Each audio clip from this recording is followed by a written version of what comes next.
कुबेर का वो खजाना यही है और अब उस खजाने को हासिल करने से मुझे कोई नहीं रोक सकता। पिछले कुछ महीनों से सूरजपुर से कई लोग गायब हो रहे हैं, किसी का कोई अता पता नहीं है। हमारी सहायता कीजिए सरकार। हमने सूरजपुर के इलाके का चप्पा चप्पा छान मारा, जहाँ भी लोगों के गायब होने के आसार थे। केवल यही एक जगह बची है जहाँ हम प्रवेश नहीं कर सके।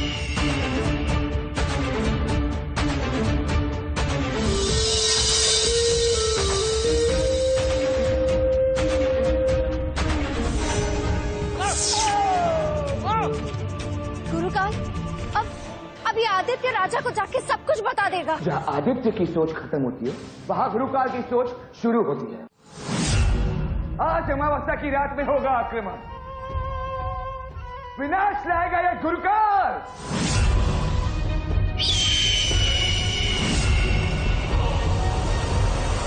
क्या ये क्या कह रहे हो आदित्य? तुम गुरुकाल ऐसा क्यों करेगा? महाराज, गुरुकाल वही मायावी है जिसकी हमें तलाश थी। वो अपनी काली शक्तियों से आपको एक भ्रम दिखा रहा है। मैंने स्वयं अपनी आंखों से देखा है महाराज। हमारे राज्य के लोगों को अगवा कर अपने खदानों में गुलामी करवा रहा है वो। गुरुकाल मायावी, शैतान नहीं आदित्य, मैं गुरुकाल से मिला हूं। वो एक शरीफ व्यापारी है आदित्य। कहीं तुमसे तो कोई गलती नहीं हो रही? गुरुकाल की माया जाल भेदने के लिए सारी शक्ति लगा दी मैंने महाराज। वो सच आप कैसे जान सकते हो? और इस वक्त सूरजपुर के लोगों की जान खतरे में है महाराज। गुरुकाल को खदान की अनुमति हमने दी थी और गुरुकाल हमेशा हमें खदान से निकला हुआ सोना, हीरे जवाहरात देता रहा है। गुरुकाल पर बिना किसी सबूत के अविश्वास करना उचित नहीं है आदित्य। महाराज, गुरुकाल आपको मुट्ठी भर सोना दिखाकर सूरजपुर को लूट रहा है। सूरजपुर एक सोने की धरती है जिस पर उस गुरुकाल की बुरी नजर है। चलिए, मैं आपको सच्चाई दिखाता हूं।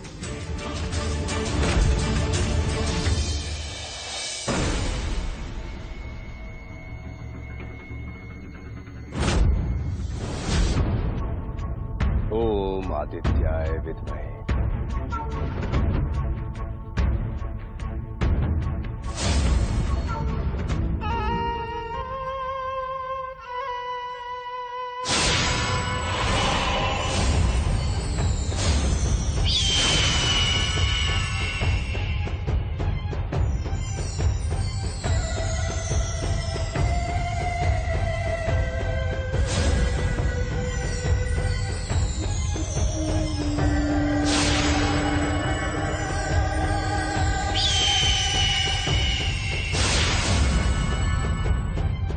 किरण को मैंने कैद कर लिया है आदित्य।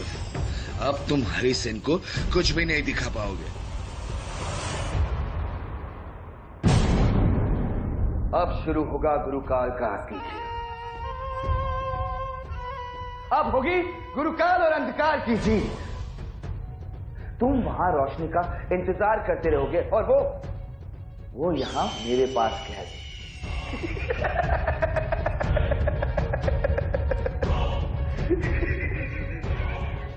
अंधकार घना रहे, गुरुकाल का साम्राज्य बना रहे।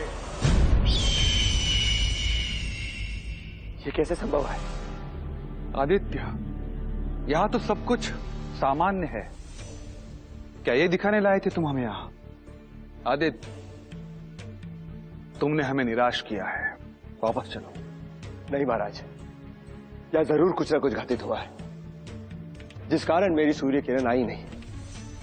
मेरा यकीन कीजिए महाराज, सूरजपुर के बेगुनाह लोग वहां। बस आदित्य, तुम अब तक कुछ साबित नहीं कर सके हो और ना ही मुझे कोई कवच नजर आ रहा है। और चलो, मैंने मान भी लिया, लेकिन सूरजपुर के कानून के अनुसार गुरुकाल तब तक बेगुनाह है जब तक उस पर कोई जुर्म साबित नहीं हो जाता। लेकिन महाराज, सूरजपुर के वो बेगुनाह लोग जिन्हें उस गुरुकाल ने कैद कर रखा है। आदित्य, मैं तुम्हें कल सुबह तक एक और मौका देता हूं साबित करने के लिए। मैं अच्छी तरह से जानता हूं कि एक दिन में कुछ नहीं बदलने वाला। वापस चलो। लेकिन महाराज, एक दिन में कुछ बदले ना बदले, लेकिन एक रात में सब कुछ बदल जाएगा। इससे पहले कि वो आदित्य कुछ करे, आज रात हम विनाश करेंगे सूरजपुर का और उस रुद्र के रक्षक आदित्य का भी।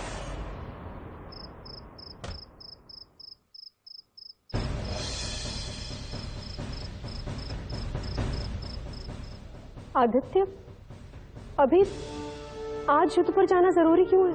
गुरुकाल ने कुछ तो जरूर किया होगा किरण को रोकने के लिए। इसका मतलब यही है कि वो जान चुका है, मुझे सच्चाई दिख चुकी है। कोई ना कोई भयानक पलटवार की तैयारी कर रहा होगा। वो शैतान गुरुकाल रात के अंधेरे में ही वार करेगा। मैं उसे समय नहीं दे सकता। लेकिन आदित्य, उस गुरुकाल की शक्तियां अंधकार में ही अधिक होती हैं, तो फिर आप अंधेरे में उसका सामना कैसे करेंगे? अंधेरा कितना भी घना हो, रोशनी की एक किरण उसे मिटा देती है। उसी तरह सूर्य की पहली किरण निकलने के साथ ही हम गुरुकाल के जादुई कवच को ध्वस्त कर देंगे।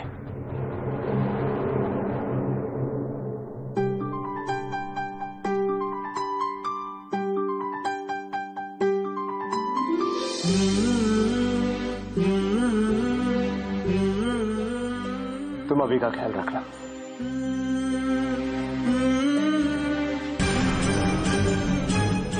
गुरुजी ने कहा था कि अभी पर तब तक कोई संकट नहीं आ सकता जब तक आदित्य अभी के पास है। हे ईश्वर, मेरे बच्चे और आदित्य की रक्षा करना।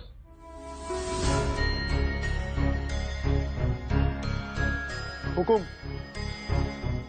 शक्ति सिंह, तुम? प्रणाम हुकुम। हम इस युद्ध में आपका साथ देने आए हैं। महाराज की आज्ञा के विरुद्ध? चाहे महाराज हरिसेन की आज्ञा ना हो, लेकिन हम जानते हैं आप जो भी कर रहे हैं सूरजपुर की रक्षा के लिए कर रहे हैं। मैं आपकी भावनाओं को समझता हूँ, लेकिन अगर आप लोग सुबह होने तक का इंतजार कर ले तो? और अगर गुरुकाल ने रात में ही धावा बोल दिया तो? आखिर सूरजपुर के सेना है हम। सूरजपुर की रक्षा हमारा कर्तव्य है। मैं और मेरे 300 सैनिक हर हाल में आपके साथ हैं। आप और आपके कर्तव्य के बीच में मैं नहीं आऊंगा। अगर आप लोग हमारे साथ हैं तो जीत निश्चिंत हमारी होगी। चलिए शक्ति सिंह।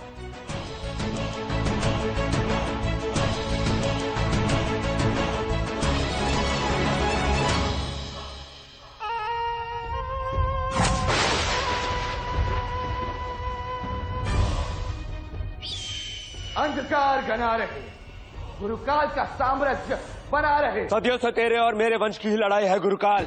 सूरजपुर के उन निर्दोष लोगों को छोड़ दो जिन्हें तुमने बंदी बना रखा है। तुम्हें क्या लगता है तुम इन चींटियों की फौज के साथ गुरुकाल का सामना करोगे? देखो देखो मेरी काली शक्तियों के महायोद्धा।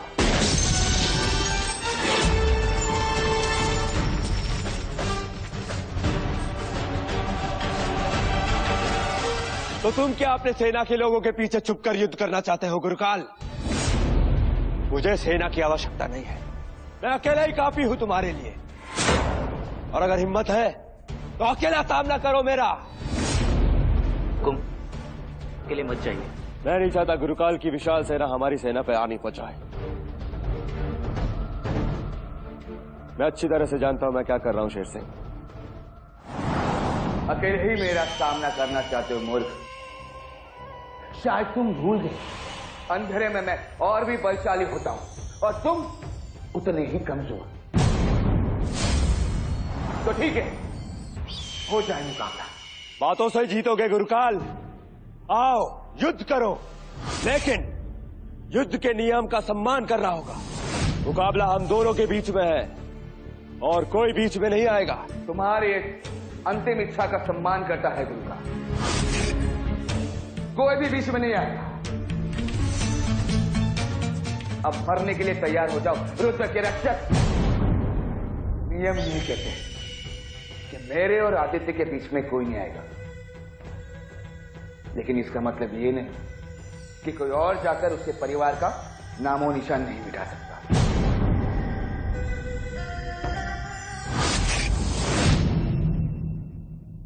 गुरुकाल, आदित्य,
हमें हमला करना चाहिए अब।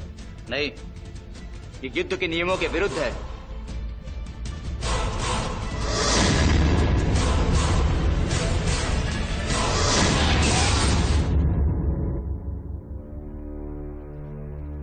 रुक्मिणी, आदित्य की अब तक कोई खबर नहीं, उन्हें मेरी जरूरत होगी।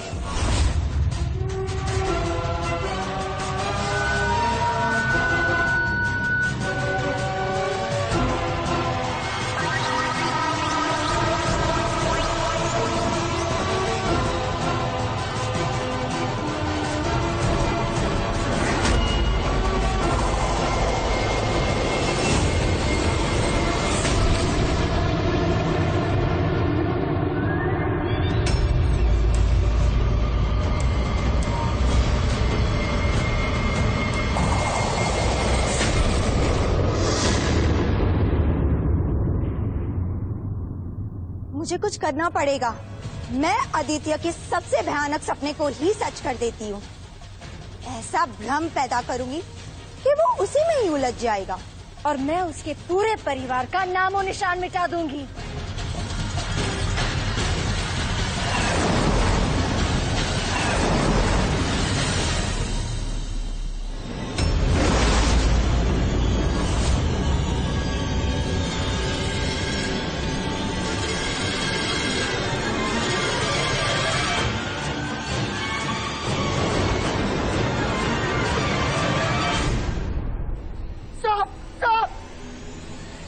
हुकुम हुकुम हुकुम हुकुम हुकुम साहब।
अपना आंख देखते ही ये पत्थर का बन गया।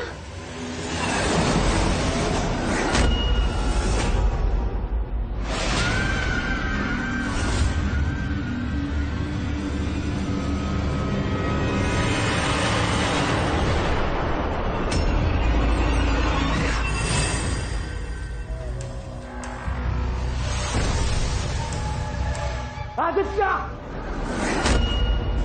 गुरुकाल, रुक्मिणी, स्वप्न सुंदरी, आखिर में तुमने आदित्य को सपनों के माया जाल में फंसा ही लिया।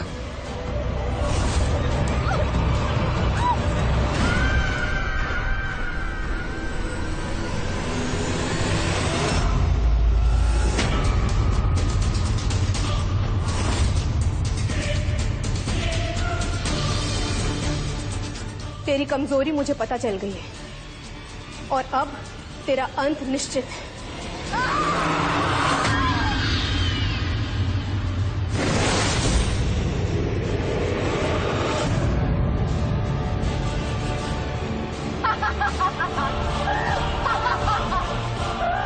मेरे अंत के बारे में छोड़ो रुक्मिणी, अपने आदित्य के बारे में सोचो। तुम्हारा आदित्य गुरुकाल के शिकंजे में फंस चुका है। अब उसे कोई नहीं बचा सकता। और रही मेरी बात, मैं बदला लेने फिर से आऊंगी। आज नहीं तो कल, याद रखना।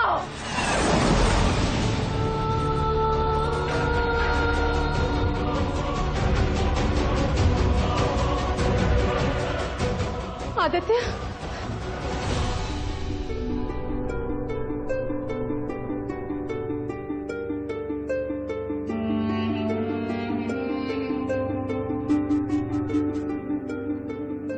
आदित्य संकट में, मुझे जाना होगा।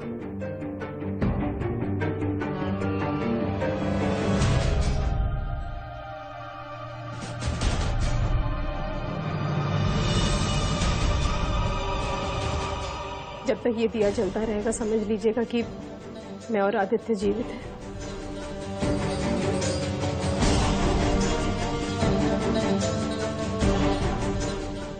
और अभी का ख्याल रखिएगा।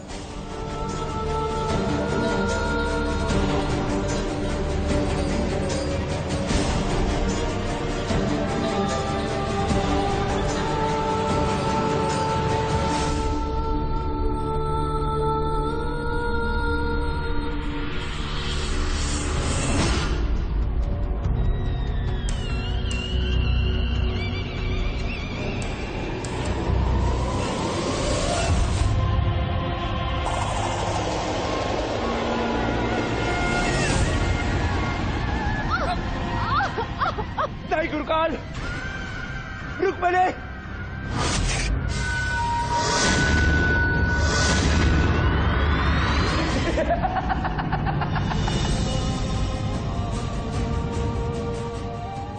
रुक पहले।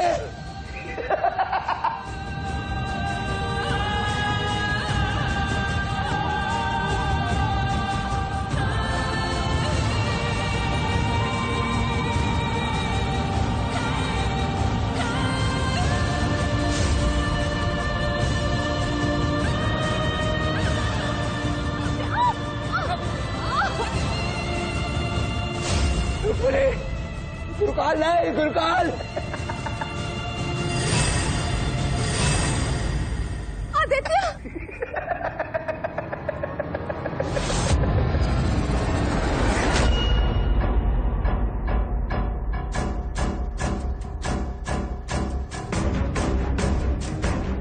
गुरुकाल, गुरुकाल, जा गुरुकाल। ये सब तक अस्त्र तुझे 7 साल के लिए निर्जीव कर देगा। जा उसी अंधेरी गुफा में जहां से तू वापस आया था।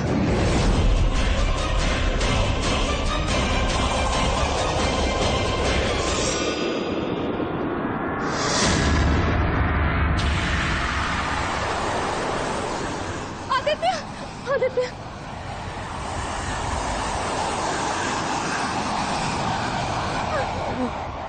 बहुत हुआ ये। अब तुम दोनों मरने के लिए तैयार हो जाओ।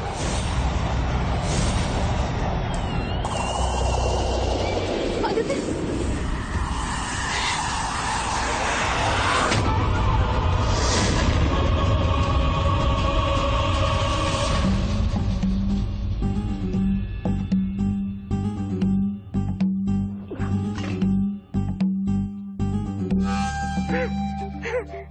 सोना, सोना, सोने का खजाना।